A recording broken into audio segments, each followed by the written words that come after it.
तो पिछली क्लास में हम लोगों ने बात करनी शुरू करी थी रिपोर्टेड स्पीच की, और हमने काफी डिटेल में समझा था रिपोर्टेड स्पीच का मतलब क्या है। फिर हमने समझा था डायरेक्ट स्पीच क्या होती है, इनडायरेक्ट स्पीच क्या होती है, रिपोर्टिंग वर्ब क्या होता है, उसकी सिग्निफिकेंस क्या होती है, कौन कौन से ऐसे केसेस हैं जहां पर यूनिवर्सल ट्रूथ, हैबिचुअल एक्शन और फ्यूचर प्लान, डिस्टेंट फ्यूचर, जहां पर हम टेंस को चेंज नहीं करते। और उसके बाद हमने एक छोटी सी ट्रिक देखी थी कि अगर रिपोर्टिंग वर्ब पास्ट में है तो इनडायरेक्ट स्पीच पूरी पास्ट में, अगर रिपोर्टिंग वर्ब प्रेजेंट में है तो इनडायरेक्ट स्पीच पूरी प्रेजेंट में। आज हम इससे आगे चलेंगे, जरा समझेंगे। देखो, आज हम सबसे पहले जो चीज समझेंगे वो ये है कि कभी कभी हमारे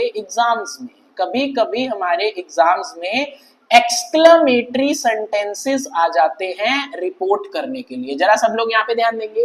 देखो, कभी कभी हमारे एग्जाम्स में एक्सक्लेमेटरी सेंटेंसेस आ जाते हैं रिपोर्ट करने के लिए। सबसे पहले एक्सक्लेमेटरी सेंटेंसेस होते कौन से हैं, क्या सबको पता है? जिसमें यूज होता है एक्सक्लेमेशन मार्क। क्या यूज होता है? Exclamation mark. अब ये एक्सक्लेमेशन मार्क का मतलब क्या है? ये दिखाने के काम आता है या तो सरप्राइज, क्या दिखाने के काम आता है?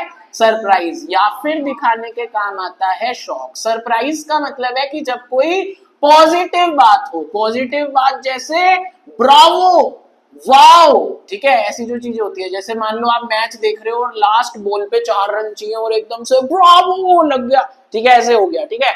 और शॉक की क्या बात होती है? जब हम कोई नेगेटिव बात कर रहे हो, जैसे अगर मैं बोलूं alas the poor man died, ठीक है, ये क्या है? एक दुख भरी बात है, ठीक है। तो ऐसी सेंटेंसेस के लिए हम क्या यूज करते हैं? Exclamatory sentences. पर अभी हम बात कर रहे हैं इनडायरेक्ट स्पीच की। किस चीज की? इनडायरेक्ट स्पीच की। इनकी एक्सक्लेमेटरी सेंटेंसेस अक्सर हमारे को रिपोर्ट करने के लिए आते हैं, ठीक है।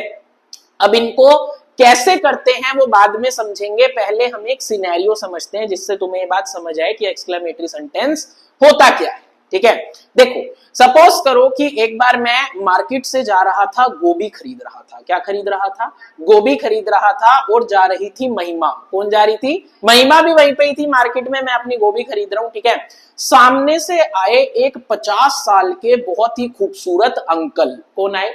एक 50 साल के बहुत ही खूबसूरत अंकल। और जैसे ही महिमा ने उस अंकल को देखा, ये उनपे फिदा हो गई। क्या हो गई? ये उनपे फिदा। अबे ऋतिक रोशन भी 50 साल का है, बात समझ आ रही है? ऋतिक रोशन आएगा तो फिदा नहीं हो जाओगे क्या? ठीक है, तो ये उनपे क्या हो गई? फिदा हो गई, ठीक है। और पूरी मार्केट, आदर्श नगर मार्केट तुम्हें पता है, भीड़ मची हुई है, सारा कुछ चल रहा है, और ये पूरी मार्केट के बीच में चिल्लाने लगी, वाओ! क्या चिल्लाने लगी? वाओ, सो हैंडसम, ठीक है। एकदम रोड के बीच में सब देखने लगे, भाई ये सब क्या चल रहा है, ठीक है। एक महिमा वहां पे एकदम रोड पे कि वाओ, सो हैंडसम। बात समझ आ रही है? मैं भी वहां गोभी खरीद रहा था तो मैं भी देख रहा था इस कार्टून को, क्या हुआ? अरे बात समझ आ रही है? देखेंगे जरा। तो सबसे पहले यहां पर देखेंगे डायरेक्ट स्पीच, ठीक है। क्या देखेंगे? कि महिमा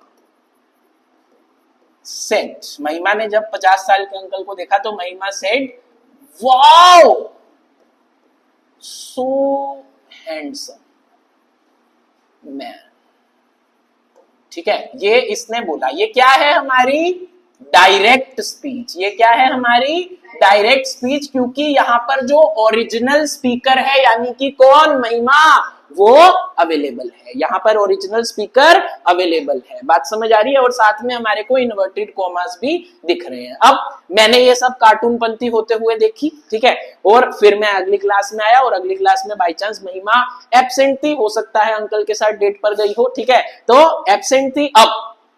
अब जब ये अगली क्लास में आई तो मैंने सोचा यार तुम लोगों को ये बात बतानी चाहिए। तो मैंने बताया कि यार मैं उस दिन ना गोभी खरीद रहा था, तो वहां से महिमा जा रही थी, महिमा ने एक अंकल को देखा और कहती वाओ, ठीक है। तो अब मैं इस बात को क्या करूंगा? रिपोर्ट करूंगा। क्या करूंगा? रिपोर्ट करूंगा। तो मैंने आकर तुम लोगों को क्या बताया? मैंने बोला कि महिमा सेड दैट, यहां पे ध्यान दो, महिमा said that the man was so handsome, ठीक है। महिमा said that the man was so handsome। ये हमारी क्या है? Indirect speech. ये हमारी क्या है? इनडायरेक्ट। अब जब मैंने तुम्हें ये बात बताई, तो मैंने बोला कि महिमा said that the man was so handsome, ठीक है, क्या इससे सारा मूड कन्वे हुआ? जो ये वहां पे जमीन पे लेट गई थी, चिल्लाने लग गई थी, वाह, क्या वो वाली पूरी चीज कन्वे हुई? नहीं हुई, वो पूरा मूड कन्वे नहीं हुआ। लेकिन लेकिन अगर मैं यहां पर सेड को हटाकर, अगर मैं यहां पर सेड को हटाकर लगा दूं एक्सक्लेम्ड, क्या लगा दूं? रिपोर्टिंग वर्ब एक्सक्लेम्ड, तो क्या थोड़ा बेटर तरीके से मैसेज कन्वे होगा? हाँ होगा। क्या थोड़ा बेटर तरीके से मैसेज कन्वे होगा? हाँ होगा। तो एक मेरी बात याद रखना कि इनडायरेक्ट स्पीच में जितने भी इमोशन एक्सप्रेसिंग वर्ड्स हैं उनको हम लिखते नहीं हैं। जैसे वाओ, ब्रावो, अलास, ये सब इनडायरेक्ट स्पीच में लिखा नहीं जाता, पर इनको एक्सप्रेस करने की रिस्पॉन्सिबिलिटी किसके ऊपर आती है? रिपोर्टिंग वर्ब के ऊपर। किसके ऊपर आती है? रिपोर्टिंग वर्ब के ऊपर। अब महिमा exclaimed that the man was so handsome. अब थोड़ा समझ में आया कि हाँ, मैन वाज सो हैंडसम। पर अगर तुम्हें इसे और एक्सप्लेन करना है, अगर तुम्हें इसे और एक्सप्लेन करना है तो उसका भी तरीका है। ठीक है, अभी भी ये तो पता लग रहा है कि बड़ी खुश हो गई, पर ये नहीं पता लग रहा कि जमीन पे लेट गई थी, मजा आ गया था। ठीक है, देखो, अगर हम इसको थोड़ा सा बदल दें, अगर हम इसको थोड़ा सा बदल दें और एक्सक्लेम्ड की जगह अगर मैं यहां पर ऐड कर दूं एक्सक्लेम्ड विद जॉय, क्या लिख दिया मैंने? एक्सक्लेम्ड विद जॉय, तो क्या थोड़ा और बेटर समझ में आ रहा है? हाँ बिल्कुल, थोड़ा और बेटर समझ में आ रहा है। बात समझ में आ रही है? ठीक है, एक और हम लोग सेंटेंस लेते हैं इसको समझने के लिए। देखो, ये बीच में एक डाउट पूछ रही है कि अगर हम इसे सेड ही छोड़ दे क्या तब ये सेंटेंस सही होगा? जी नहीं, ये सही नहीं होगा, क्योंकि ये एक एक्सक्लेमेटरी सेंटेंस है। बात समझ में आई? ठीक है, आगे चलते हैं। एक सेंटेंस और लेते हैं समझने के लिए। सपोज करो मैंने बोला कि the doctor said alas, the poor man is dead। ठीक है, ये हमारी क्या है? डायरेक्ट स्पीच है। अब हम इसे जरा इनडायरेक्ट स्पीच में चेंज करने की कोशिश करेंगे। तो क्या लिखेंगे हम कि द डॉक्टर, बताओ, एक्सक्लेम्ड, द डॉक्टर सेड नहीं, एक्सक्लेम्ड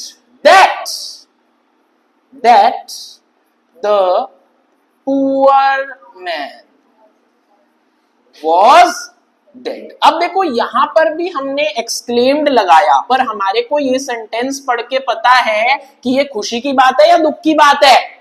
दुख की बात है। ठीक है, कैसी बात है? दुख की बात है। तो एक्सक्लेम्ड भी ठीक है, क्योंकि ऑब्वियस है कि दुख की बात है, पर अगर हमें इसे थोड़ा और एक्सप्लेन करना हो तो हम लिख सकते हैं the doctor exclaimed with grief.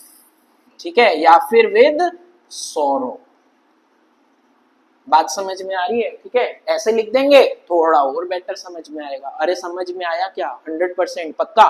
तो ध्यान रखेंगे, क्या बात ध्यान रखनी है कि जो एक्सक्लेमेशन मार्क है, जो एक्सक्लेमेशन मार्क है, it is not added in indirect speech. इसको इनडायरेक्ट स्पीच में लिखा नहीं जाता, पर उसको एक्सप्रेस करने की रिस्पॉन्सिबिलिटी किसकी होती है? रिपोर्टिंग वर्ब की होती है।